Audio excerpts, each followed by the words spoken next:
2022 में ना जयंत चौधरी की आरएलडी जो है बीजेपी के साथ थी, ना सुबह सपा बीजेपी के। आरएलडी की बात करें तो आरएलडी सपा में 33 सीटों पर चुनाव लड़ी, अपने आप में बड़ा आंकड़ा बन जाता है। क्या उनको उतनी ही सीटें यहाँ पर मिलती हुई? जयंत चौधरी क्या बीजेपी की राह पर हैं या जयंत चौधरी को एक डर सता रहा है?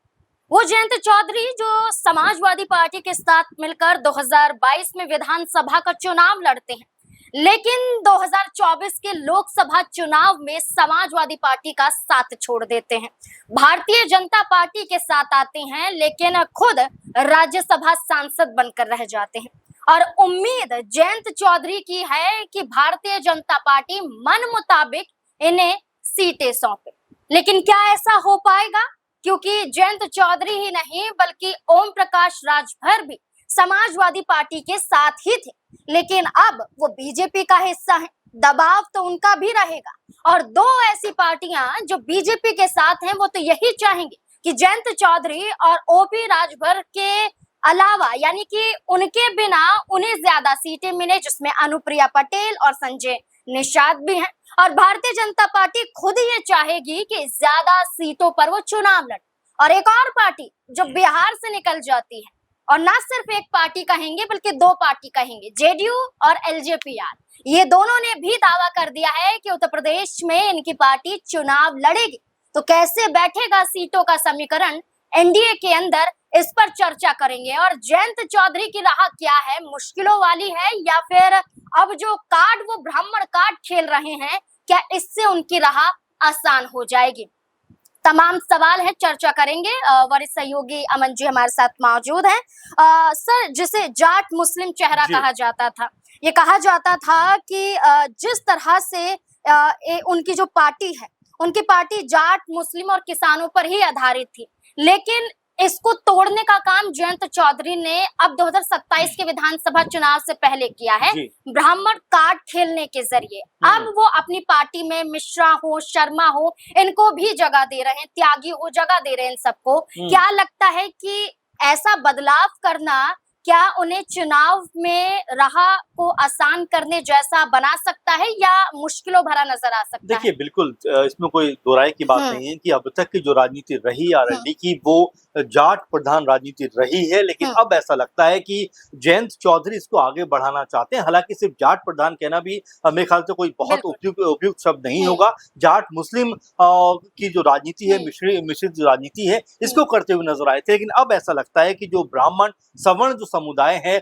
उनको भी साधने का काम यहाँ पर जयंत चौधरी और उनकी पार्टी करती हुई दिखाई पड़ती है। इसका एक एग्जाम्पल और बड़ा एग्जाम्पल कहा जा सकता है, यहाँ पर देखने को मिलता है कि अनुपम मिश्रा, जिनको आरएलडी का कार्यकारी प्रदेश अध्यक्ष बनाया गया है, और उनको लेकर लगातार चर्चा है कि आखिर क्यों जयंत चौधरी को इस तरह से अनुपम मिश्रा को यहाँ पर कार्यकारी प्रदेश अध्यक्ष बनाने की जरूरत उनको आन पड़ी। क्या मुस्लिमों से मोह भंग होता हुआ दिखाई पड़ता है, और क्या अब आरएलडी जाट और यहाँ पर ब्राह्मण दोनों को मिलाकर अपनी राजनीति जो है वो यहाँ पर साधने का काम करेगी? अपने आप में बड़ा सवाल इसको लेकर जो है बनता हुआ नजर आता है। पश्चिम उत्तर प्रदेश में आरएलडी की एक अच्छी खासी पकड़ है। सहारनपुर, मुजफ्फरनगर, इसके अलावा बागपत, बिजनौर, तमाम ये कह सकते हैं पश्चिम उत्तर प्रदेश के जिले हैं, यहाँ पर अच्छी खासी पैठ दिखाई पड़ती है। और ऐसे में जयंत चौधरी मंत्री भी हैं और यहाँ पर बीजेपी के साथ भी हैं, तो क्या यहाँ अपनी पार्टी को एक अलग रंग और ढंग में वो पेश करना चाहते हैं? ये अपने आप में बड़ा सवाल है। और क्या अब इसके जरिए 2027 की राजनीति को वो साधने का प्रयास कर रहे हैं? क्योंकि यहाँ जो बात आपने शुरुआत में कही कि कई सारे दल हैं, कभी आपने जेडीयू का जिक्र भी किया, आपने कहा कि एलजेपीआर भी उत्तर प्रदेश में एंट्री करने को तैयार है। और क्या इनके साथ में, चूंकि 2022 में ना जयंत चौधरी की आरएलडी जो है बीजेपी के साथ थी, ना सुबह सपा बीजेपी के साथ थी, तो ऐसे में बड़ा प्रश्न ये बनता है कि क्या यहाँ से जो राजनीति है वो एक अलग मोड़ लेती हुई दिखाई पड़ेगी? अच्छा सर, 2022 में समाजवादी पार्टी ने 33 सीटें दी थी आरएलडी को, जयंत चौधरी की पार्टी को, और आप ये देखिए कि जयंत चौधरी खुद एक लोकसभा का चुनाव जीते थे और इसके बाद से वो कोई चुनाव नहीं जीते हैं। सपा में भी राज्यसभा सांसद थे और बीजेपी में रहकर भी राज्यसभा सांसद हैं। जब सपा के साथ थे तो 33 सीटें दी गई थी और 8 सीटें उन्होंने जीती थी।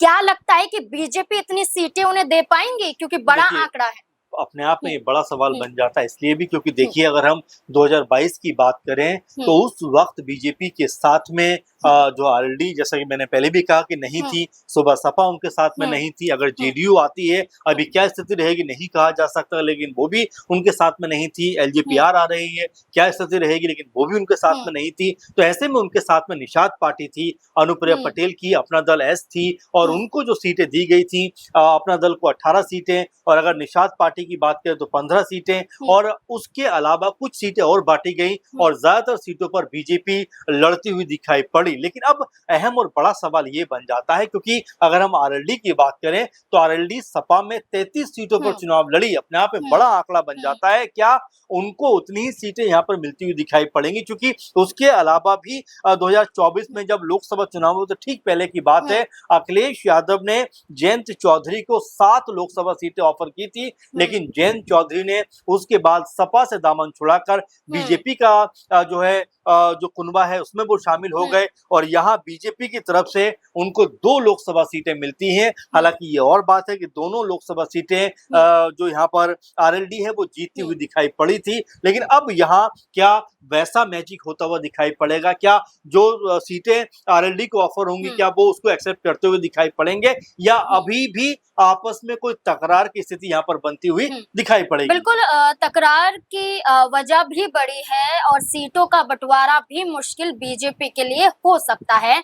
लेकिन सर, इसमें सिर्फ जयंत चौधरी के अलावा अगर हम बात करें तो संजय निषाद और ओपी राजभर के बीच में भी तो बातें कहाँ बन रही हैं। अधरोलिया पर चुनाव लड़ने की बात वो करते हैं और संजय निषाद ये कहते हैं कि बड़े भाई हैं, लेकिन उनका जिस तरीके से मार्गदर्शन किया जा रहा है या उन्हें जो भी सलाह दी जा रही है वो गलत सलाह दी जा रही है, तो ये मनमुटाव भी कहीं बीजेपी के लिए मुश्किल है। जाहिर बात है, क्योंकि आपने महत्वपूर्ण बात कही कि अधरोलिया को लेकर जिस तरह की बातें संजय निषाद कर रहे हैं, आजमगढ़ के अंतर्गत ये सीट आती है और आपको याद होगा कि ओपी राजभर पहले ही कह चुके हैं कि भाई आजमगढ़ की सभी सीटों पर हम चुनाव लड़ेंगे। तो अभी जो बीजेपी के साथ में जो भी दल हैं उनकी स्थिति कोई बहुत स्पष्ट दिखाई नहीं पड़ती। खुद बीजेपी को लेकर भी कहा जा सकता है कि अभी इसको लेकर कोई चर्चा नहीं है, क्योंकि ओपी राजभर को देखकर ऐसा लगता था कि बीजेपी की तरफ से उनको बहुत ज्यादा सीटें मिलेंगी, लेकिन नितिन नवीन जब लखनऊ पहुंचते हैं उसके बाद जब ओपी राजभर का बयान सामने आता है तो क्या कहते हैं कि भाई हमने बंदूक का लाइसेंस मांगा था